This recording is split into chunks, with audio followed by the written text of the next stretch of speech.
আসসালামু আলাইকুম। আশা করি দেশ ও দেশের বাইরে থেকে যারা আমাদেরকে দেখছেন সবাই ভালো আছেন। আমরাও আছি, আলহামদুলিল্লাহ ভালো আছি। আমরা আজকে আসলাম মসজিদ আল মুস্তাফাতে, যেটা ঢাকার ১০১ মাদানীনগরে অবস্থিত।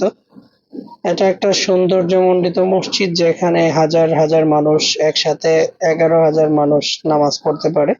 আমরা আজকে এটা দেখতে আসছিলাম, সাথে আমাদের আছে আরিয়ান, আমাদের সাথে আছে।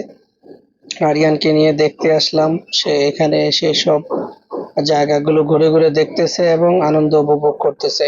এটা অনেক সৌন্দর্য এবং আধুনিকতার ছোঁয়া রয়েছে এখানে। তো আমরা দেখতে আসলাম এই মসজিদটা কতটুকু বড়, কেমন সৌন্দর্য। তো আপনারাও দেখতে থাকুন আমাদের সাথে।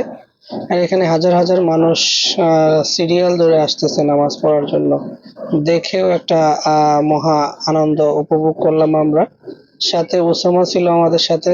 আপনারাই দেখতে পারতেছেন হাজার হাজার মানুষ দলে দলে মসজিদে নামাজে চলে আসতেছে। তো আপনারা আমাদের সাথে থাকেন, আমরাও দেখতে থাকি। মসজিদের ভিতরের অংশ দেখাবো এবং বাহিরের অংশ দেখাবো। তো এটা হচ্ছে আসতে ঢাকার খুব কাছেই। যারা শহরের ভিতরে আছেন, প্রতি শুক্রবারে আপনারা চাইলে এখানে এসে ঘুরে যেতে পারেন, ছেলে মেয়েদের নিয়ে আসতে পারেন। আরিয়ান মসজিদে নামাজের জন্য ভিতরে যাচ্ছে এবং ভিতরে কি কি আছে সেটা আমরা দেখার চেষ্টা করব। এটা হচ্ছে মসজিদের বারান্দা। মসজিদের বারান্দায় অনেক বড় একটা স্পেস আছে এবং অনেক বড় বড় ফ্যান লাগানো। আর এটার বিশেষত্ব হচ্ছে এটার কোনো জানালা নেই, সম্পূর্ণ গ্লাসের আদলে। এটা ৫ তলা একটা মসজিদ, যেটাতে কোনো জানালা নেই এবং দিনের বেলায় আলোর কোনো প্রয়োজন পড়ে না, বাহিরের আলোতে এটা আলোকিত হয়ে যায়। তো আমরা আজকে ঘুরে ঘুরে দেখাবো মসজিদের বাকি অংশগুলো। মসজিদে ওঠার জন্য রয়েছে ২টা লিফট, চলন্ত সিঁড়ি রয়েছে। আরিয়ান সেই চলন্ত সিঁড়ি দিয়ে উপরে আসলো। ৪ তলা পর্যন্তই একটা চলন্ত সিঁড়ি আছে। আর যেটার বিশেষত্ব হলো নামাজ শুরু হওয়ার সাথে সাথে এই সিঁড়িগুলো উপরের দিকে উঠে নামাজ শেষ হওয়ার পরে সিঁড়িগুলো নিচের দিকে নামে। তো সবাই একসাথে নামাজে প্রবেশ করতে পারে এবং নামার সময় সবাই একসাথে নামতে পারে। আপনারা দেখতে পাচ্ছেন মসজিদের ভিতরের কাতারে কাতারে মানুষ সারিবদ্ধভাবে বসে আছে নামাজ পড়ার জন্য। নামাজের শুরু হওয়ার আর কিছু সময় বাকি আছে। আমরা খুব তাড়াতাড়ি ঢাকা যাত্রাবাড়ি থেকে যাওয়ার চেষ্টা করেছি। এটা হচ্ছে মসজিদের ৩য় তলা। মসজিদের ৩য় তলা থেকে নিচতলা খুব সুন্দর দেখা যায় এবং মানুষ সারিবদ্ধভাবে দাঁড়িয়ে আছে। আরিয়ান মসজিদটা পুরোটা ঘুরে ঘুরে দেখলো এবং মানুষ পুরো দেখে অনেক আনন্দিত হলো।